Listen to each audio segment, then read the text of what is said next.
Good afternoon and Happy New Year, everybody. I think I can still say it's Happy New Year, considering that I haven't engaged with all of you at the beginning of this year. Thank you for joining us today.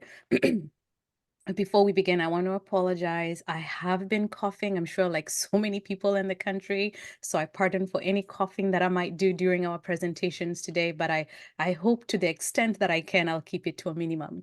I want to thank you all for joining us today. But before we dive in, I'd like to set the stage and establish some ground rules.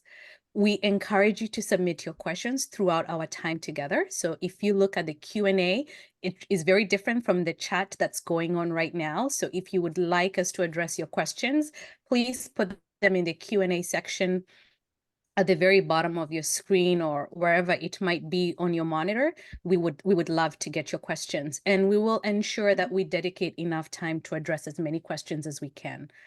I also want to address, when we talk about change, right? I want to address the elephant in the room, because we all bring our personal experiences, be it grief, be it loss, confusion, or perhaps even anger. So I want to encourage you to feel free to share your thoughts and feel comfortable. This is a space for open dialogue and for support. As we go throughout our conversation, I realize that with over 200 registrants, we will have diverse audience, right? We have some seasoned and others that are newer to this space, and we aim to cater to both. So we'll strive to provide content that is valuable to all, whether you're taking your first step or have been on this journey for a while. Our goal this afternoon is to make this an interactive session as possible. Your questions and contributions will be invaluable, so let's keep engaging. I love that I can see 41 chats already, so we're in the right direction, right?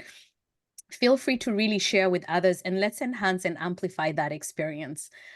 Most importantly, let's just maintain a respectful and supportive atmosphere throughout. We're here to learn, share, and grow together. If you have any concerns or thoughts, feel free to express them and we'll address them as best we can. I do have two co-anchors that are with me, Amy and Susan, that you may not see in the background.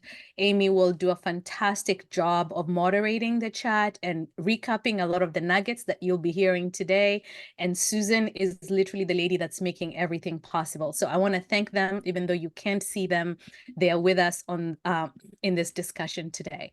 So we're going to play a quick video to introduce our amazing speaker. She's not new to NAMIC. I think many of you have heard from Rhonda before, but why don't we play a quick video and then we'll dive right in.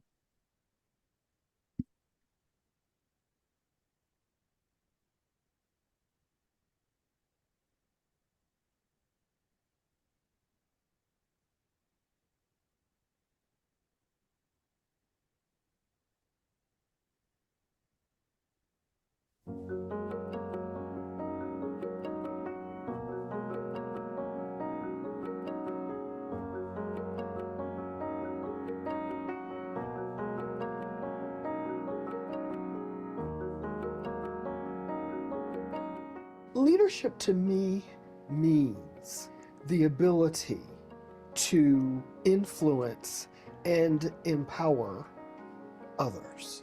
So let's say to tap into their own leadership potential for the greater good.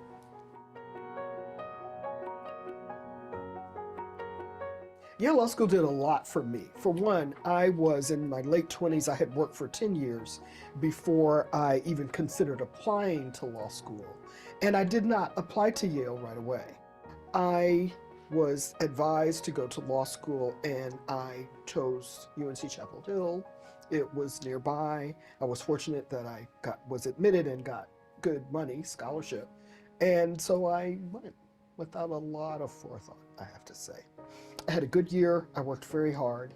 And during that summer, I worked for two professors. And they both said to me right away, "What are you doing here?" And I thought, "Going to school, what do you mean?" So I came to understand over the course of the summer that there was something called transferring. I didn't know you could. And they each encouraged me pretty vociferously and persistently to apply. And I went to talk to my small group professor there at Chapel Hill, and he said, "You should apply." So I did, and I got in. So thankfully, By the end of the first term, I was able to, join in and felt that perhaps I had something useful to say. So I would say that Yale broadened my vision, both of the world and of my ability to participate in it.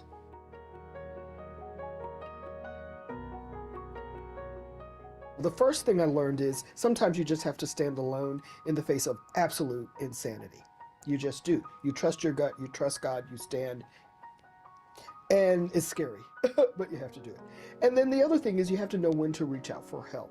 I also learned that in the face of obstacles, you may get help from an unexpected source.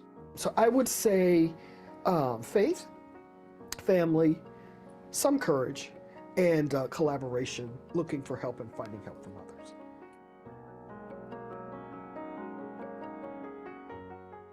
I really sort of stumbled, I backed into it.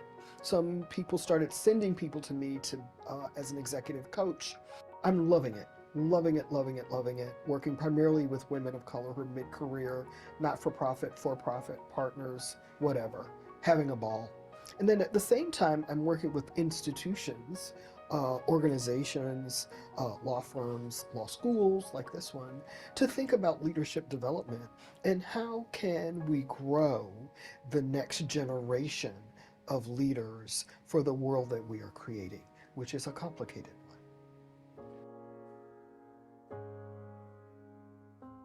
I think you should learn everything that everybody else does, because you never know, and particularly if you know now that you are less likely to pursue a traditional path, all the more reason to learn everything you can. This is a great place to learn. And one of the things I loved, and still am in awe of, is the student-faculty ratio. So I would say don't short shrift yourself by assuming that you don't need to know black letter law or that you don't need to do barristers union. Do that. And then you can apply all of the things that you learn to your deliberations as you decide how you will live out in the world.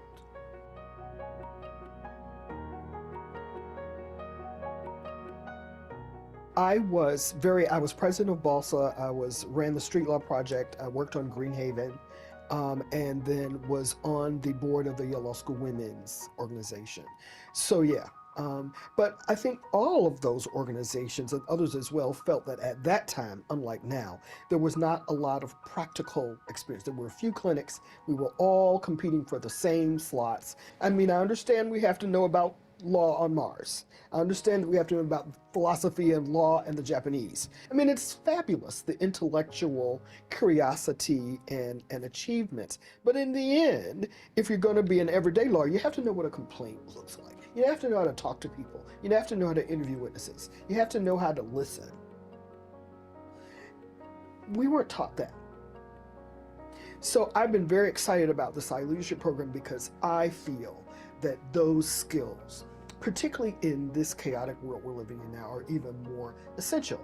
And we expect Yale lawyers, all kinds of lawyers, but particularly Yale lawyers, to be leaders. They're going to be deans. They may be presidents. They're going to be senators. They're going to be Congress women. They're going to run towns. They're going to be mayors. And they're also going to run law firms and not-for-profits, all that. They better know how. Just because you're smart doesn't mean you're a good leader or manager. We've all learned that. So I'm excited about the opportunity to share, develop leadership skills in the law students we know will be leaders in the future.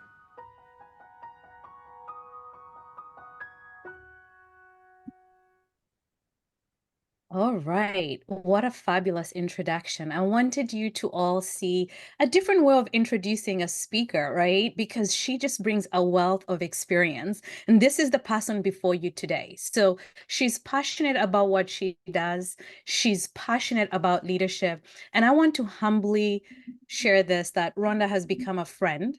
And as we tackle the topic of change management, I cannot emphasize how she's going through it. Let me put it that way.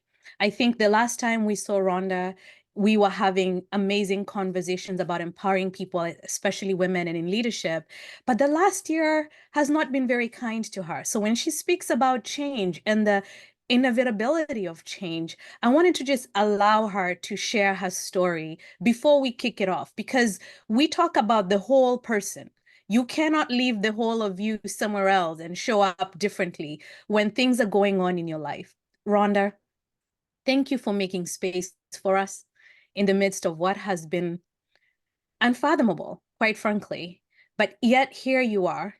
And I'm so deeply, deeply grateful to you for your willingness to give, even in the midst of what is truly a challenging time.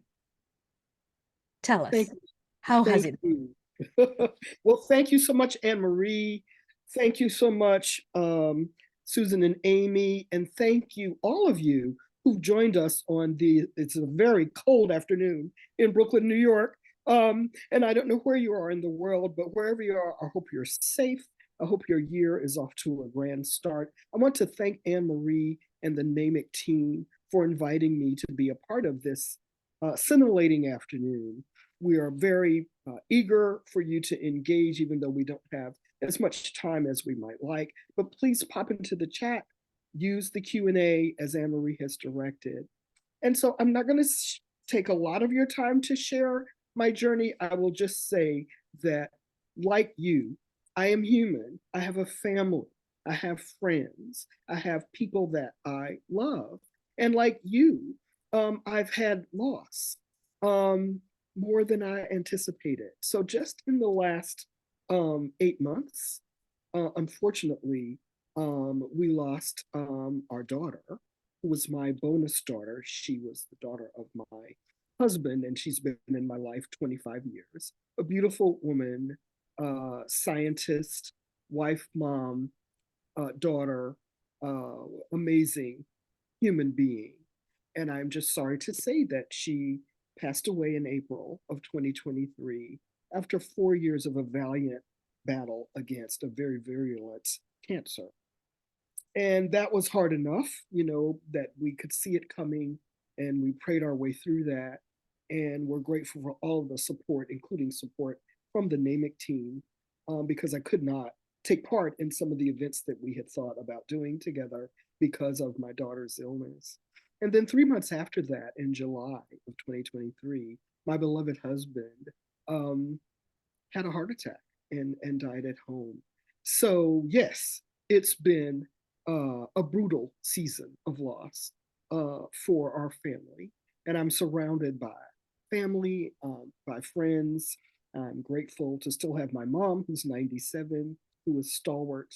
I have wonderful support, and I hope you do too. Friends who love you, communities. I am a person of faith, so I am still here. But it has taken some time for me to come back to public speaking, and this is one of the first opportunities I've accepted to do this. So I want to, by sharing my own loss with you, I wanted to also give you the opportunity, if you see fit. If there are elephants in your room, in your rooms, in your houses, there may be confusion.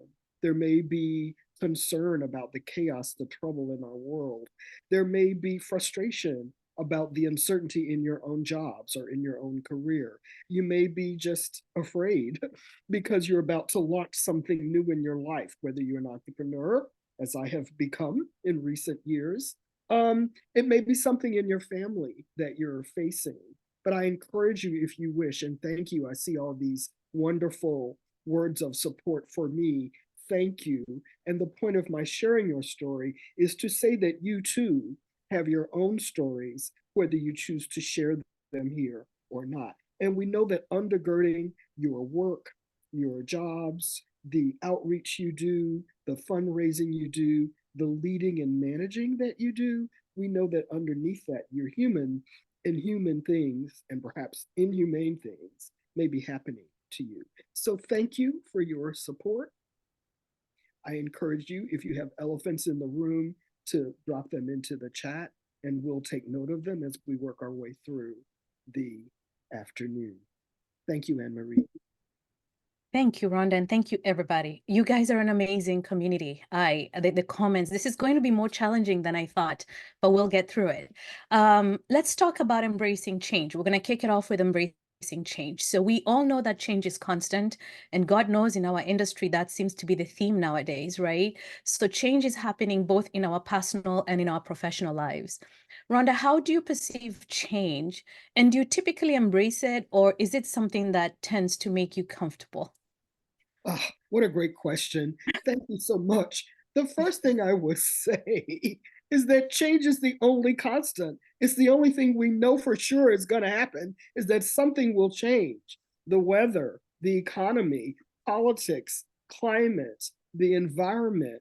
Our children are going to grow up whether we like it or not. So they're going to get older. They're going to, so change is the only constant. And yet we, I think, just out of our own uh, survival needs. We really would love to control things. We would like for things to go as we want them to go. I'm one of those people. I'm a Leo.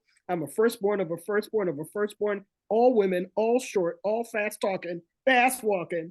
Think we can make it happen, women. But the truth is, we can't make everything happen. We can't control everything. Shout out to the Leos. I love that, Amanda. Thank you. But I'm here to tell you, change is the only constant. I will be the first to say, depending on what it is that's changing, I may be more welcoming. So I think I, like you, have different responses to change depending on what it is and how great an impact it's going to have on my life. So technology, if I'm not careful, I can make it my enemy.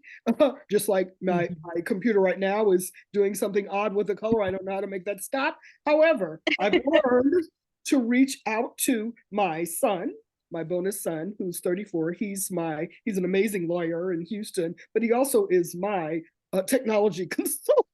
So I think depending on what the change is, if it's something that I may have some impact on or control over, I'm working on welcoming it and looking for the opportunity in it. So I'll stop there. Fantastic. Let's talk about what are some of the benefits of welcoming change, right? In your opinion, how can we benefit from actively welcoming change? And how might this shift our experiences amidst change? Thank you. It's a great question. Well, I've learned through managing and through working for over 50 years now, both as an attorney, as a manager, as a community organizer, and as an author, and all these other things. I've been working a long time, that if you are resistant to change, it's going to happen anyway. So why not welcome it and look for the opportunity in it, the opportunity to grow, the opportunity maybe to make things better, the opportunity to learn something new. One of the things I'm finding, and I encourage the people I'm coaching, it could be that the very thing that you resist the most is the very thing that's going to spark an idea for you. Either a new way to do something, maybe a new way to look at your infrastructure, maybe you need a different job, maybe you needed to go someplace else. So maybe this thing that's making you hate your job so much is a signal from the universe for you to get your ducks in a row and let's get moving. But I have found that, like most of you, I don't always welcome change. I'm just like, why is this happening? This is not what I thought was going to happen. I'm not happy about this, blah, blah, blah. And then I go and whine to my girlfriends. And fortunately, and I hope you do, I have great friends who are very supportive, and they'll say what I'm saying to you. Perhaps you need to step outside of your comfort zone, not try to control everything. Look for the opportunity in the change that's being presented. Oh, I love that. So, Rhonda, I'll tell you sometimes, first of all, change is hard. It's just hard. And we can do hard things. That's my philosophy to myself. Anne Marie, you can do hard things. I am designed to do hard things, right? But as a coach and a person who's probably getting a lot of these questions coming your way, what strategies or mindsets can you share with us that can help us embrace change effectively? And I think the word there is effectively, right? And then how can we cultivate a mindset that sees change as an opportunity for growth rather than a challenge to overcome? Yes. Thank you. It's a great question. Well, the first thing I want to say is what Anne-Marie and I are sharing with you out of our own experiences, because we work together on these questions to try to make this as meaningful for you as possible. And the first thing is there's more than one way to do this. There's more than one way to seek change. There's more than one way to welcome it into your lives, your professions, your careers, your education. Some of you are in school. Some of you are working full time. Some of you are doing both, working full time and in school at night and on the weekends. Some of you are in executive MBA programs or whatever it is. I salute you all. Please know that we're just trying to share strategies that could be useful. There's no one way, and I don't think there's any one right way to welcome change. It has to be, you're going to have to step outside your comfort zone. But I would say, don't go crazy. If you have a full-time job and you've got kids and you've got church, and you, as I do, have a mom, excuse me, who's ill and needs full-time care, then you need to kind of manage what you can do about the change that's coming. So if it's a change in your job, I can tell you I'm managing people who have been demoted, undermoted, overmoted, you know, laid off, laid on, onboarded, offboarded. All of that is happening to us. And sometimes it feels like it's all happening at the same time. So the first thing I think is to look at what is happening most immediately that could impact me, and what, if anything, can I do about it? If I can do something about it, then let's explore what my options are. And then either alone, I prefer with friends. You may have what we call a success team. You may have a board of advisors. You may just have some good girlfriends and boyfriends, whatever kind of friends you got, use them to help you work your way through to kind of vet what is it that I need to do now. One of the things, I'm a Leo, I tend to be the go-to person in my family. All of you are like that, no matter what your sign is. Your go-to people, get it done people. Sometimes the first thing to do when change is coming is nothing. And that's very difficult. You need to first understand, even study what it is before you decide to resist it, or that it's wrong, or that it's bad, or that it's malicious and it's designed to get you out of your job. I'm thinking of AI. You know, so many people have decided AI is the devil's work. Well, I'm here to tell you autocorrect is AI. Now, I don't always love autocorrect, but it's not like AI is foreign to us. We've been using AI for years. It's just that it's now at another level where it has the capacity to impact more of us more of the time. So for me, I think my job is to try to think about helping leaders look at where's the opportunity, even in the thing that we fear most. Rhonda, I really like that. Don't be quick to jump to solutions, right? And just to recap, have a trusted circle. You know, if you have a group of friends that's always cheerleading, maybe they are not the people to go to when you need to pause, because they may tell you what they think you want to hear, but you want the group of people that can keep you honest as you're going through change, whether it's personal, whether it's career. And I love the idea of doing nothing at all, because sometimes we try to do too much and then we get broken in the process, right? And I have this discipline within me. When there are just too many things, balls in the air, I focus on one ball at a time. I try to land that ball, or at least make sure it's safe and it won't break. And then I move on to the next ball. And what that does is give me some sense of control in Yes. the midst of chaos, but it also gives me some sort of closure. One ball to the next ball to the next ball. That Yes. way I don't feel like I'm juggling all of them. And some of us are fortunate not to be performing heart surgery, right? Which means no one's going to die if I don't tackle it, right? So thankfully in this field we're not doing that. And I love to remind myself of that. If I don't do anything right now, what will truly happen? Not much. No one's going to die. I think that's the worst that can happen for me. But let's talk about the challenges that come with embracing change. Because, Rhonda, let's talk about that leader who's been promoted, or that individual that's thinking of leaving their job because there's that really bad experience, whatever is driving you, whether it's imposed on you or you're trying to create the change, because it happens both ways, right? Let's talk about how they can what are the challenges of embracing that change? What if you're the person who's been told, we've hired you as the change agent? How many times have people had that? We are looking we're looking Yeah, for a change agent, right? What are some of especially. the challenges that would come with welcoming that, or even the hurdles of overcoming that? Because I was very naive in my career. I would always say I'm a change agent. How dumb I was. But anyway, No, not dumb, not dumb. So was I. I was very young in my 20s when I was given the responsibility of supervising 22 people, some of whom were twice my age or older. And I too was told that we were doing something new, which we were. I was supervising a group of teachers in a Head Start program, and we had a new curriculum with some new resources. We were using things, and this is pre-computer, so a lot was going on. But what I learned quickly, number one, is be as transparent as you're able to be. So tell the truth, you know.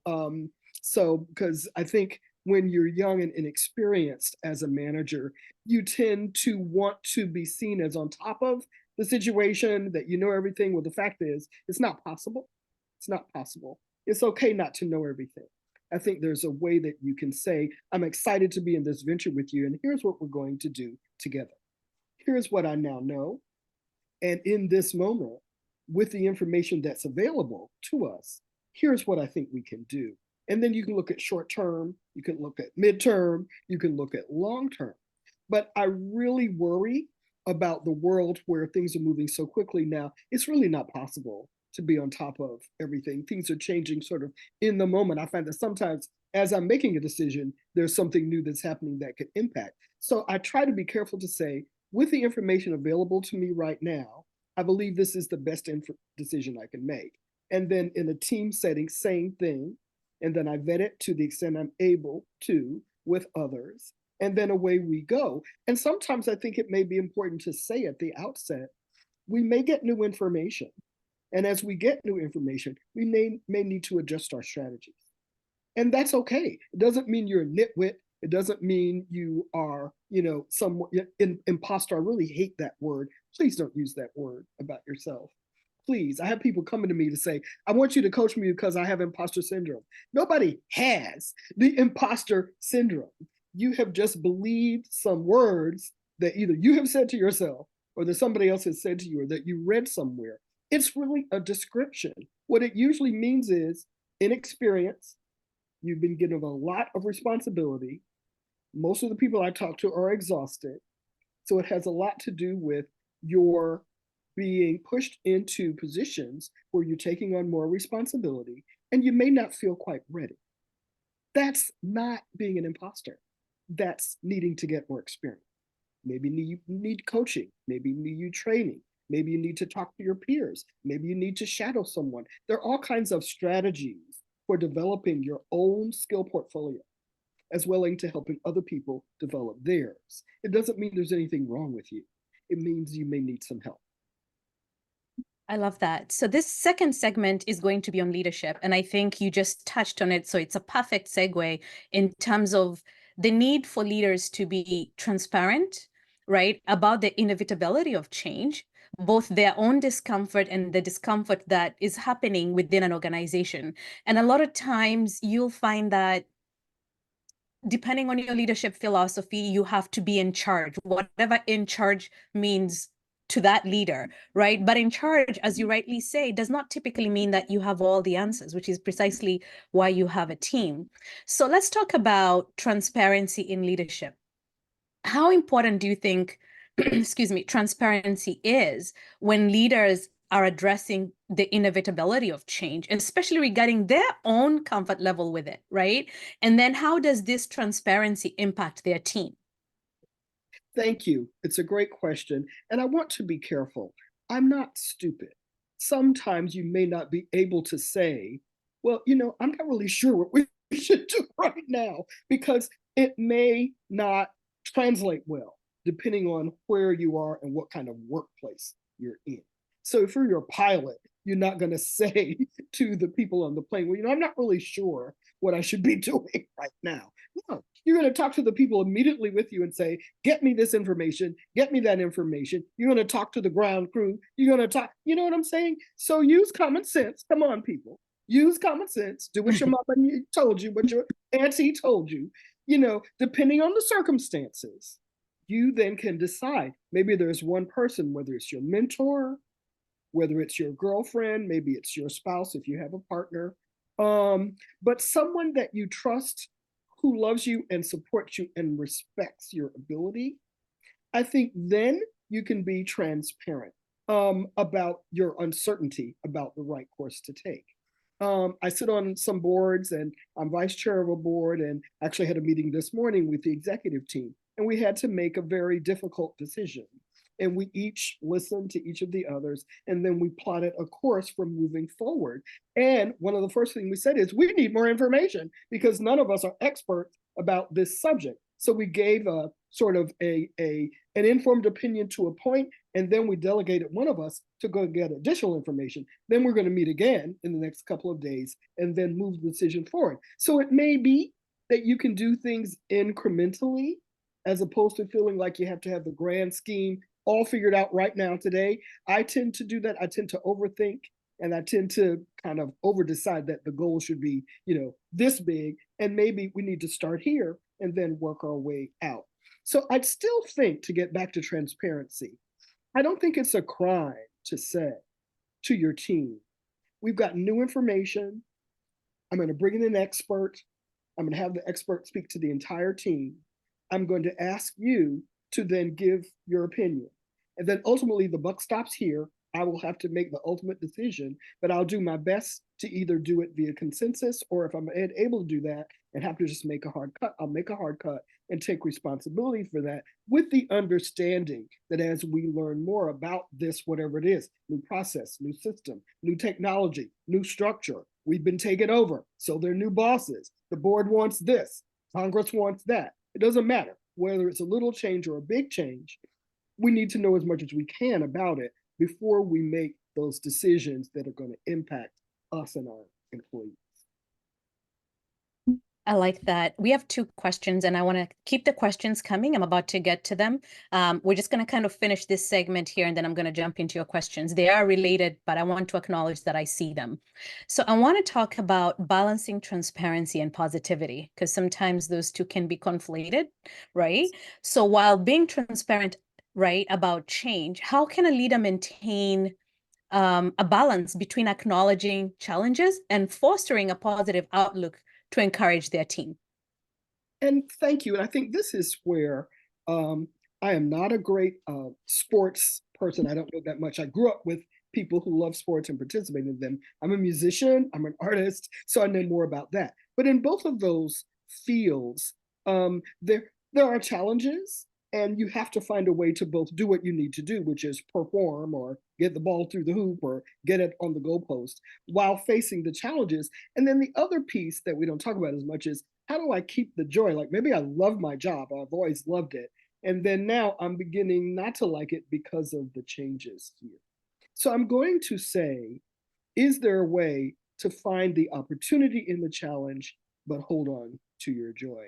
That is the challenge. So I think that there is a way both to be brave, to be bold, and say, I'm not so sure about the wave of this challenge, but I am charged with implementing it in our unit, whether it's our division, our firm, our company, whatever it is you have.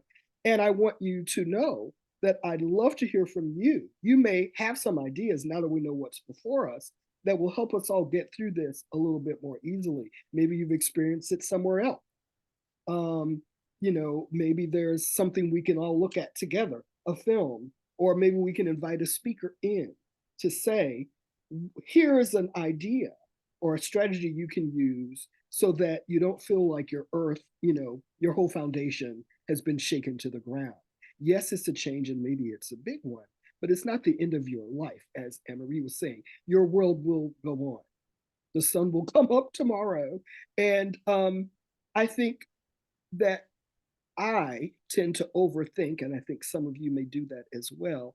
And I go all the way from there's a change to, oh my God, it's going to be the end of life as we know it? Well, likely not. So let's find kind of how can we help each other? How can I let you know as your leader that I'm learning this just as you are, that is new to me, and I may not love it, but I'm going to try to find the opportunity in it for us to grow and advance together. Fantastic. Vulnerability is such a key thing, you know. Let me read our question. We have an anonymous question. It says, my manager just left the company and I'm now having to navigate taking on her workload while also putting myself up for her role. What advice would you have for me navigating this ambiguity? Well, as it happens, I've had to do that very same thing. And I'm sure others of you, and Anne-Marie, you may have an answer as well. Yep. The first thing I will say is, where is your support?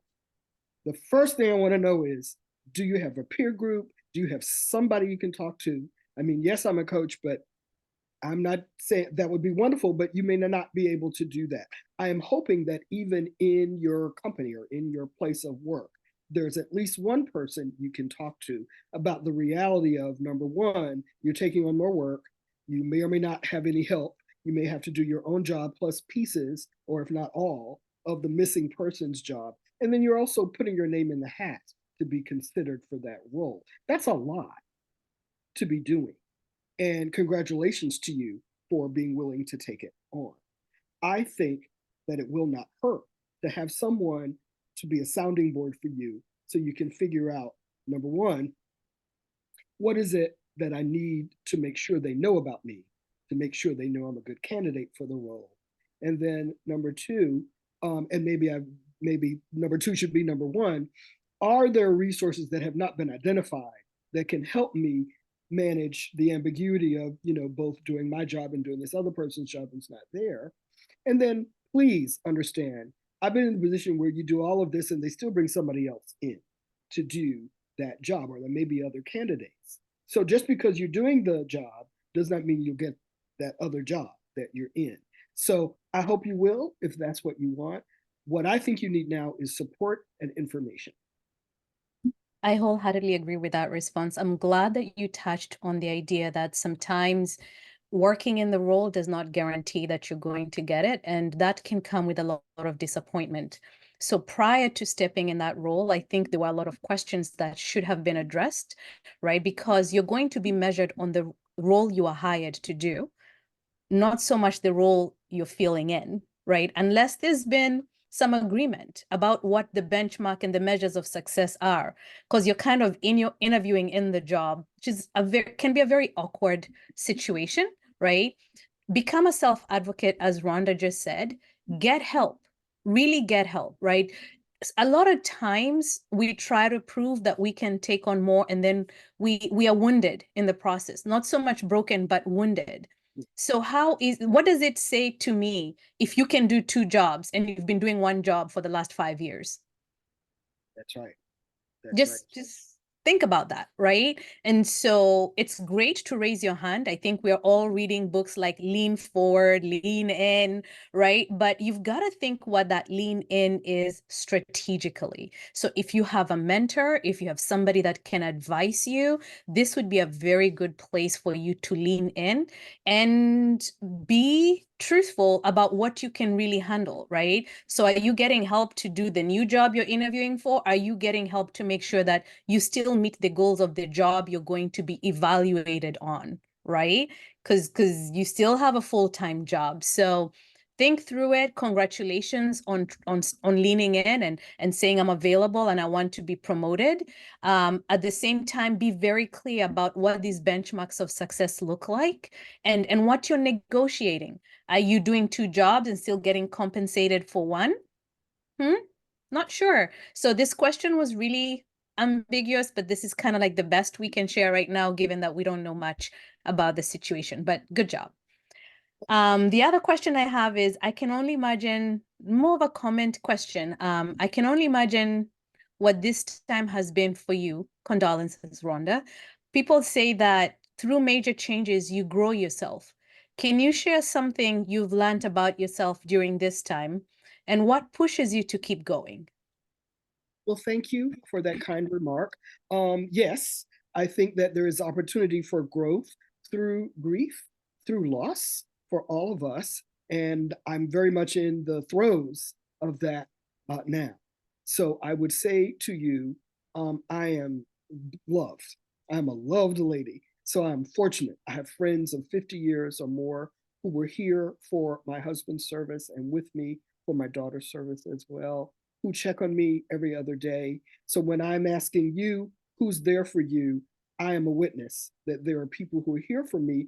Without him, I don't know that I would be here right now talking with you. I don't know that I'd be able to do this. And I still have down moments. I would not be honest if I didn't tell you that I do. But what I'm hoping will come from this, I'm a great believer in faith, and I don't want to proselytize, but I believe in living a life of purpose, whatever that means to you. And I really do believe in resilience. I believe that we are resilient people. I believe that we as women and men can be greatly resilient. We can overcome losses of amazing magnitude.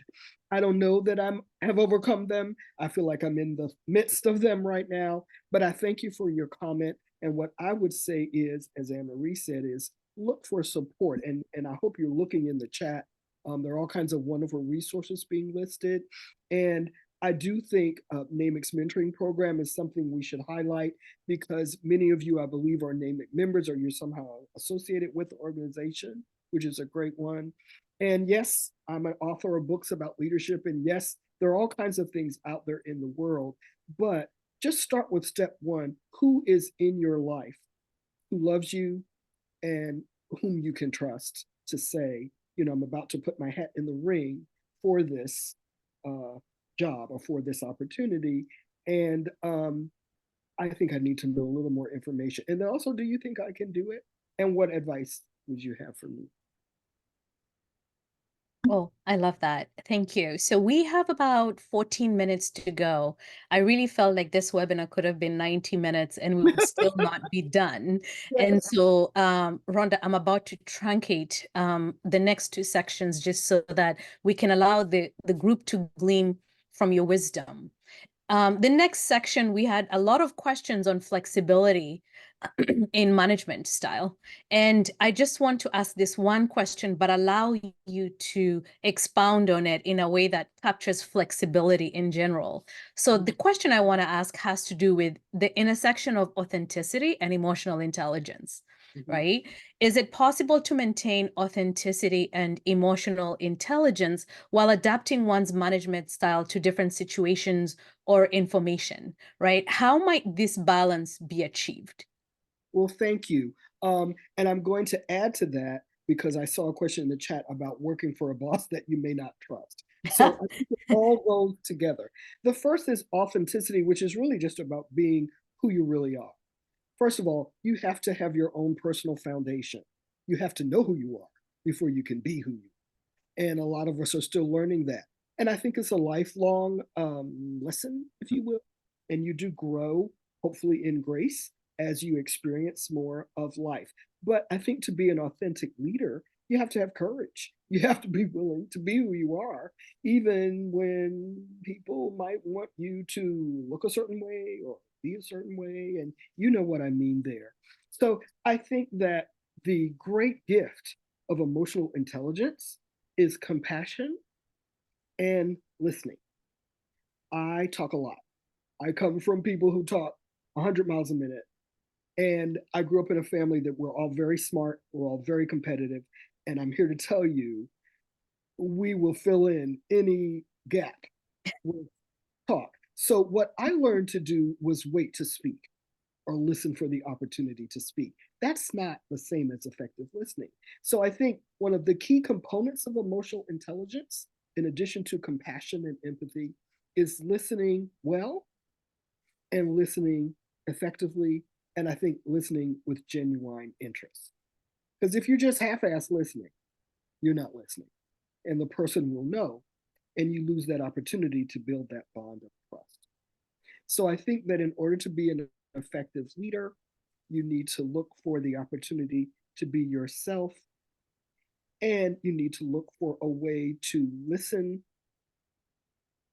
realistically, helpfully, with compassion, because people are going through a lot. Um, and I have worked for people who did neither of those things. So have you.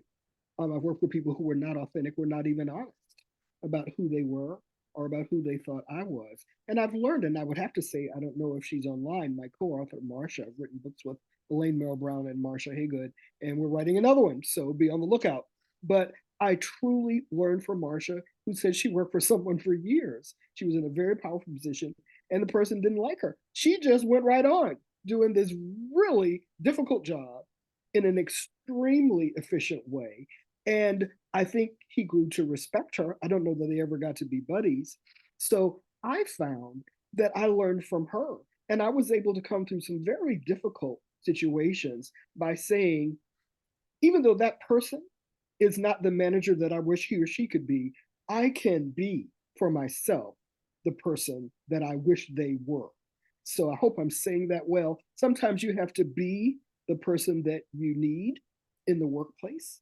You can also look for that person. That person may not be in your workplace. It may be someplace outside of your workplace. And we've discussed a number of places where you might find them.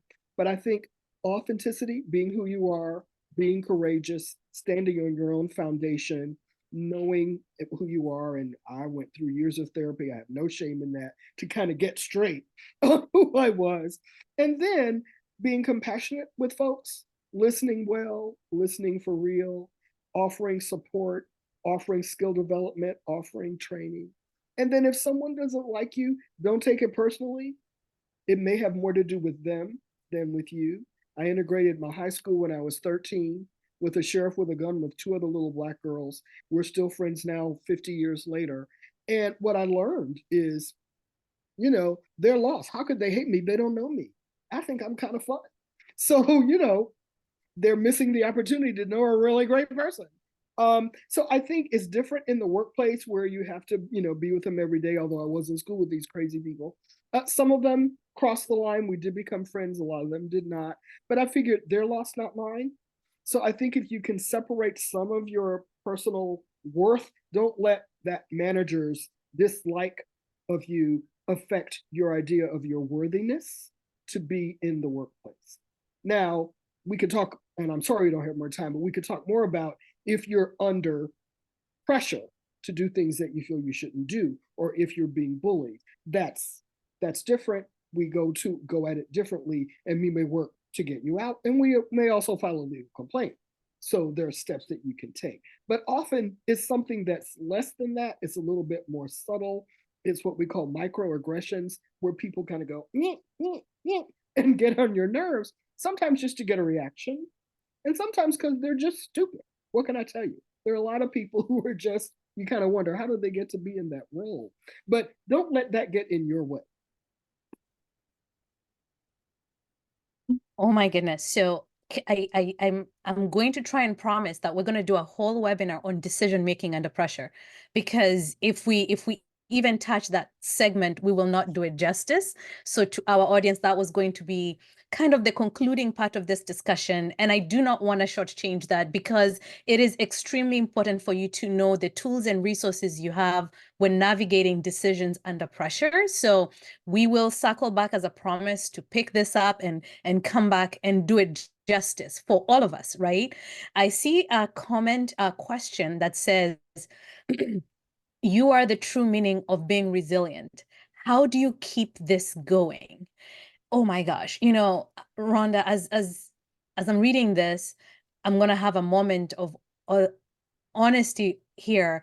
Is I There's this thing about being strong, right? Let me talk about that. Have you ever been complimented for you're strong? You're a strong woman. You're strong, right?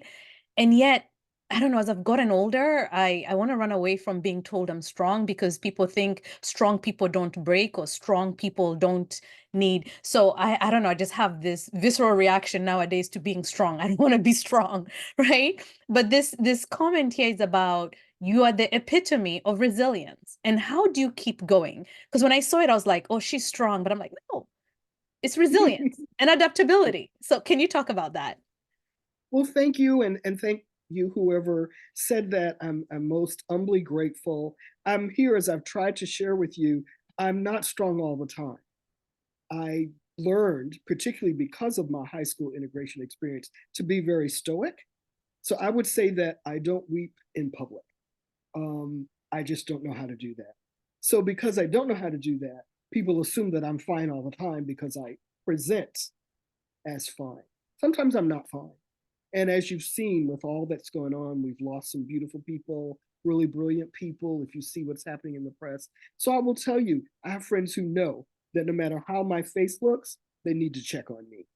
And I have friends, and I've done it today, checked on someone who has her doctorate, who teaches at a major university, blah, blah, blah. I know that she's not feeling well, and I know I need to check on her. I would say for you, all of you strong people, all of you people online, please, please, please make sure you have support, help, faith, yoga, meditation, fun, travel, reading, cooking. I like murder mysteries, whatever you need. Please give yourself permission. I don't think it's being weak. I don't think the opposite of strong is weak. I think it's being human, or I love Anne Marie's word of just being vulnerable. And I have found that I've been a better manager once I came off the feeling like I had to be on top of everything. I couldn't let anybody see me sweat. All that stuff, it'll just kill you. You'll just have a stroke at your desk. And the next day, somebody else's name will be on your door. So why not, give yourself the ability to bend a bit and share your humanity. So thank you, whoever said that. I would say that I am aiming to be resilient. I am hoping to be resilient. And I think we all have the capacity to be resilient and to grow through grace, through very difficult challenges and change. And as this session is themed, chaos itself. Oh, I love that. When people ask, how do you know you're resilient? I say hindsight is 2020. I only know it when I look back, right? Because in the moment, I don't even know what that word means. But when I look back, few months, few years down the road, I surprise myself, right? And I think we all do that. So I want to encourage you to look back, and I think I'm going to steal this quote that says, you want to know my history of overcoming challenges, I have a trophy for it, because look back and see where I am today, right? I think we can all pat ourselves on the back for that. I want to thank you all for staying with us. We've talked about learning and adaptability. We've talked about navigating discomfort and the fluidity with decision making, right? We've talked about the flexibility in you as a person or as a leader, depending on the many hats that you wear. But I hope that as you are listening to the nuggets that were shared today, that one word that may stand out to you is the ability to pivot, right? Be flexible with yourself, and build a community around you that can support you, a community that sees you even when you put on that front that says, I'm okay. Similar to Rhonda, you will never see me sweat, but all it takes is for somebody who really knows me to look at me and realize that the floor has been pulled from underneath me, right? And a lot of times when you're the strong one, to all the very strong, resilient people, please ask for help. It's okay to say you need help. I think that when you look at the lifespan of people who seek help versus those that don't, you'll see that those who do tend to live longer. There's so much change happening around us. There's some that we can control and some that we can't control. But as Rhonda said, that is the name of the game.